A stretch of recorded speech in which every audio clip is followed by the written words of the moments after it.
Good evening and welcome back to Paisa Bolta है। पैसा बोलता है में फिर से आपका स्वागत है। मैं आनंद श्रीनिवासन, मेरा साथ मेरा भाई विनोद श्रीनिवासन है। आज फिर से हम हॉट टैक्स करेंगे क्योंकि 10-12 दिन में नहीं था, इसमें बहुत सारे न्यूज आए थे, इसके बारे में आज बात करेंगे। आज की खास बात होगी इसराइल और पैलेस्टीन के बीच में जो युद्ध हो रही है उसके बारे में बात करेंगे। उसमें क्या हो रहा है, इसमें भारत पे क्या असर पड़ेगा, भारत की मईशत पे क्या असर पड़ेगा और क्रूड किधर जाएगा, इसके बारे में हम चर्चा करेंगे। उसके और अनेक विचार हैं, अनेक न्यूज हैं, उसके बारे भी हम बातचीत करेंगे। Vinod, what do we talk about today? The bad attack. Okay. Because of Israel-Hamas conflict, they're saying crude prices are going up, gold is going up, broader market brings a sharp sell-off, fear gauge climbs. Dun, dun, dun. It definitely, the market has reacted yesterday, but again today market has reversed. So what your newspapers do is look at the hindsight bias. They see what the market happens and then try to put a headline on it. Crude has been going up for a long time. It went up to 95, it corrected to 83. It has gone to 88, 89 today because of the attack by Hamas. And per se, Israel and Hamas do not have enough crude. What is the reason why the market is spooked is Iran has come out very strongly in support of Hamas. And Iran is already a strongly sanctioned country. That is also a very funny thing from what I read on Twitter. The Iran rulers are saying this, but the Iranian public, from what I saw in a video, the Iranian public are saying, let's not do all this. They're telling you Palestinian flags, you put it away. We don't want war. Yeah, anyway. So the Iranian ruling establishment is behind Palestinians. Yes. They are Behind Hamas. They are financing Hezbollah. Hamas and Hezbollah. So definitely there is going to be a Skirmish. Sanctioning against Iran. And this kind of sanctioning against Iran means two of the major oil suppliers in the world will be sanctioned if the sanction on Iran comes. One is Soviet Union, the Russians, and then there is Iran. So with such kind of sanctioning and Saudi Arabia cutting back on production means that there is going to be lesser oil than what we require. So the potential of short-term oil going up to $100 is very much there. Also, something strange is happening. Normally, gold is inversely proportional to dollar. But since there is flight to safety, both gold and dollar are going up together, which is a very rare event. Normally, because of interest rates, dollar keeps on going up, it means that there is pressure on gold and gold will react inversely. But here gold has also shot up by some $40-50 per ounce, not much. $40-50 per ounce. That is from the lows that it had reached. Gold has shot up by 3.5-4%. This is because there is a safe haven demand for gold. So basically there is gold going up, there is dollar going up because bond yields are going up, and there is an expected sanction on Iran, and therefore prices of crude are on the boil. How does this affect India? India imports 85% of its crude, and therefore it has to, for the importing the same amount of crude, it has to pay a lot more money. Well, the oil minister feels differently. He's saying it will not affect. Anyway, it is affecting already. The rupee is already down. And even before this attack, rupee was down. Yesterday, the Reserve Bank had to set dollars to defend the rupee. Rupee, in spite of that, closed at 83.25. I don't know, it would have opened negative today. So, the rupee is under pressure. The current account deficit has already widened and will widen further. And one small news item which I saw day before yesterday, which says India is importing a lot of steel. And at the same time, I saw yesterday, Tata Steel's production is down 3%. So, what I feared has happened. The Chinese renminbi has fallen. So it is cheaper to import from China than to produce steel in India. So a lot of steel imports are coming in from. But Chinese people are not getting visa to visit us. That is not important. As long as Chinese steel is coming here. Products are coming, it's already. Yeah, product is coming. So you are going to have more imports at the cost of local production. Second and most important thing is this will put a lot of pressure on the rupee because the current account deficit will widen. And once the current account deficit widens, you need greater capital support from the rest of the world. You have to get money has to flow from outside the world. That is not happening because you are not increased your interest rates in tandem with America. So the FIIs are continuously selling both in equity and debt market, which is putting pressure on the rupee.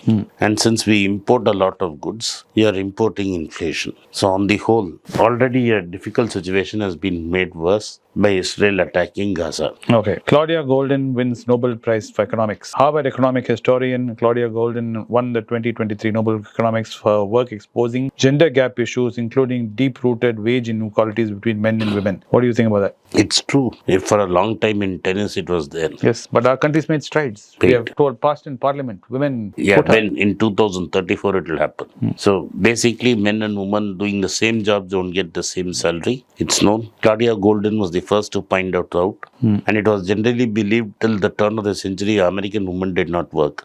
But what she found out is from the 18th century, women were working Very true. in agriculture in other areas. Only thing it was not reported. So women were already working. She also had done a research in women taking shorter career spans because after getting married they didn't want to work. It's only after the early 20th century with the rise of clerical and secretarial jobs you found more women in the workforce. But what she has pointed out is even giving that they do the same job, a lady is paid less than the man for the same thing. It's high time it's exposed, and it's a very important thing to recognize that we don't treat the other sex well. 107 medals won in the Asian Games. Indian corporates are cheering because it's the best rate of return for all their investment and support. Reliance, Tata's, JWS, Adani among those backing athletes with sponsorship and sports program feel very happy that their brands are getting good visibility. What do you think about that? Is it money well spent? It is money well spent. It's a very long time coming. In fact, Tata's did it many years ago in Jamshedpur with the Tata Football Academy and Tata Archery Institute. Because it was felt that the tribals would do well in archery. And for nearly 20 years, they have invested money in archery. And Tata Steel has sponsored archery quite a bit. And the archers have done extremely well this time. It's not only the archers. Overall, the Indian contingent has done extremely well.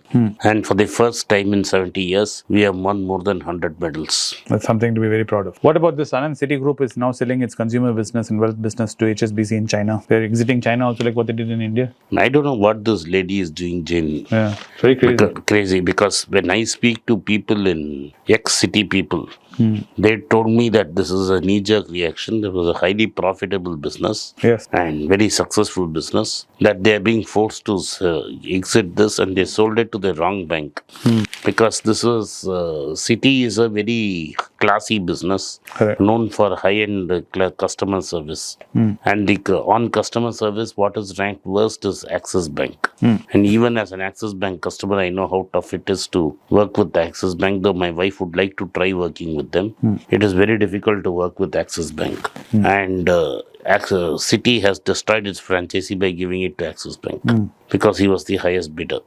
But as it may, the Citi is like what Grindays Bank did, NZ Grindays did, by vacating from India is a big mistake, especially the retail space. They had a very strong brand presence and that is absolutely gone. Free to raise commissions. Insurers push annuity plans. But insurance means that is mitigation of risk. The problem is it is not profitable for them. No. Therefore, insurers are trying to become asset fund managers. So they will fall between two stools. Correct. India incorporate grows in record numbers, reflecting rising economic optimism. As per MCA data, 120,966 companies and LLPs incorporated between April to September. More people are opening companies, Anand. Yes, but we have to find out how many existing companies are opening subsidiaries and how many new people are opening companies and how many new companies have succeeded and survived beyond 5 years. Bank of Baroda plans to raise 10,000 crores via infra bonds. What do you think about them raising money? Public sector banks are starved for funds because the government does not want to let go of control in spite of talking about it. And therefore they require money. And so when equity is not the door, quasi-equity and long-term bonds become the way to raise funds. And that's what SBI did last year or about 3 months back. And the same thing is what Bank of Baroda is doing. Israeli shekel slumps despite the Central Bank of Israel offering $45 billion pledge. Shekel is their currency. The currency is doing badly because as expected. As expected. But what do you think about all this, man? All their been known so much for their spy software, Israeli spy software. How would they got such a blind eye to this? Right. That's what I'm saying. They got on the wrong foot, and there are a lot of speculation on how they did it, how the Hamas did it. It's going to take some time. My personal opinion: Hamas has made a big blunder. The talks will be pushed back by another 5-10 years. We have strengthened the far right movement in Israel. And this is going to have disastrous consequences for the Palestinian people. True. Amazon seeks regulatory nod for SATCOM services in India. So they are going to start satellite communications. And they have asked for regulatory clearances. Yes. Elon Musk has also got a constellation of stars. He's also going to ask for it. Correct. So the way I look at it, this 5G infrastructure which Reliance has built, the way it goes, technology may make it irrelevant sooner than later. Seems like that. Seems like that. Anyway, these seems like some nice hot takes. Can do another one later. Yeah. Thank you for watching पैसा बोलता है। आपने इस podcast में आया, आपने इसको सुना, इसके लिए मैं आपका आभारी हूँ। अगर आपको इस वीडियो पसंद आया, इस वीडियो को लाइक कीजिए, हमारा चैनल को सब्सक्राइब कीजिए और बेल नोटिफिकेशन दबाएं, ताकि जब हम एक वीडियो डालेंगे तो आपको नोटिफिकेशन मिले। अगर आपने ये सब काम करवा दिया तो इस वीडियो को अपने दोस्त और रिश्तेदार के पास भेजें और उनको देखने के लिए आग्रह करें। धन्यवाद, नमस्कार, जय हिंद।